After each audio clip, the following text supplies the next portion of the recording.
Et bonjour Pierre Moscovici, merci d'être avec nous ce matin en direct et en duplex sur iTélé. Vous êtes commissaire européen, vous êtes avec nous à Aix-en-Provence ce matin. Je voudrais d'abord avoir votre sentiment. Évidemment, c'était un ami proche, une source d'inspiration aussi pour vous.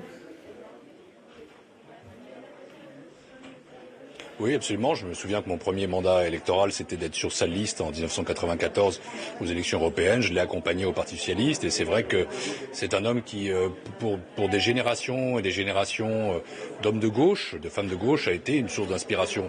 Car il a toujours voulu faire en sorte que la gauche, ce soit toujours le combat contre les inégalités, le refus de l'injustice, la recherche d'une meilleure organisation des choses, d'une régulation, mais qu'en même temps, ce soit une gauche qui soit vraiment ancrée dans le réel, une gauche qui fasse des réformes, une gauche qui agisse.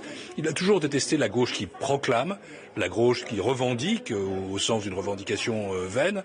Il faut des revendications, il faut des combats, mais toujours chercher à agir. Et c'est vrai que les réformes qu'il a faites, le RMI, la CSG, elles resteront.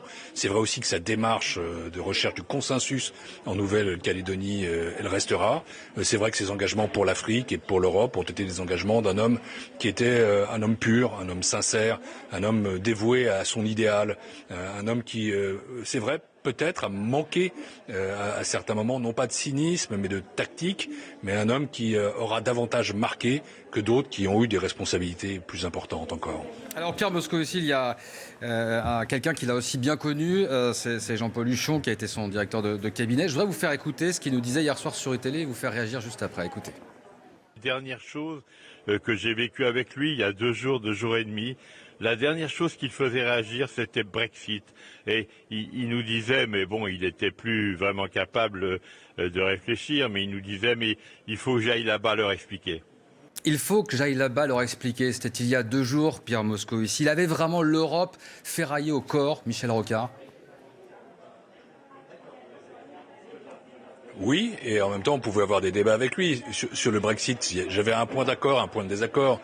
Le point de désaccord, c'est qu'il souhaitait d'une certaine façon que le Brexit ait lieu pour clarifier les choses, pour faire en sorte que les 27 États membres de l'Union européenne, et notamment les 19 de la zone euro, puissent reprendre la marche en avant. Il était très désabusé par rapport au fonctionnement de l'Europe telle qu'elle était. Et le point d'accord, c'est justement que, à partir du moment où il y a cette décision démocratique, moi je la regrette, et c'était pas celle que je souhaitais, il faut en effet aller de l'avant, il faut reprendre le flambeau. Et là, il faut retrouver l'idéal européen de Michel Rocard, de sa génération, parce que c'est un homme qui, au fond, s'était fait juste au sortir de la guerre, qui avait été formé à l'ENA des années 50, à l'idée d'un certain plan, d'une certaine régulation, de la comptabilité nationale, retrouver cet idéal européen et construire une Europe qui soit plus organisée, une Europe qui soit capable aussi de traiter les sujets de l'avenir, l'investissement, la lutte contre les inégalités, de faire en sorte qu'on redonne un avenir à sa jeunesse, une Europe qui soit populaire, pas l'Europe des populistes,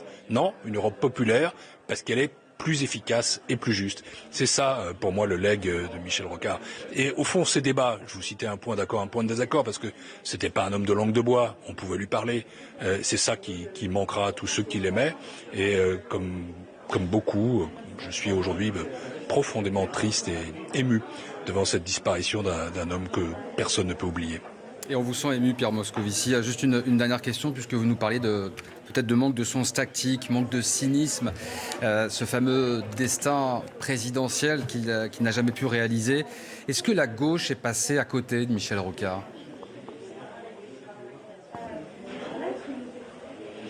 Michel Rocard a quand même été Premier ministre pendant 3 ans. Ça a été des années de croissance forte, ça a été des années de réformes importantes. Il a quitté Matignon dans des circonstances qui n'étaient pas les bonnes, parce qu'il était encore populaire, il avait encore beaucoup à donner.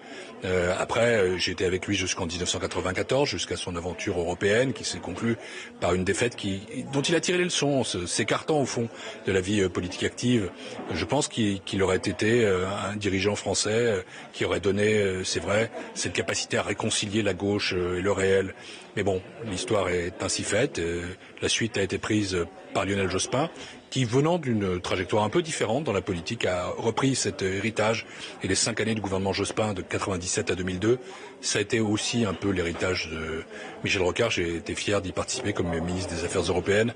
À ce moment-là, nous avons, je crois, vraiment emprunté sa trajectoire. Non, il nous a tous influencés, je disais, source d'inspiration. une source d'inspiration pour tous les socialistes, pour toute la gauche. Et je le sais parce que j'ai beaucoup de témoignages bien au-delà de la gauche en vérité. C'est pour ça que je ressens une émotion et c'est pour ça que cette émotion elle est partagée. Et je crois que l'hommage national qui lui sera rendu est vraiment plus que mérité. Merci beaucoup Pierre Moscovici, merci d'avoir été avec nous ce matin. Merci aussi à Laure Parra, Stéphanie Rouquier qui était derrière la caméra à Aix en Provence.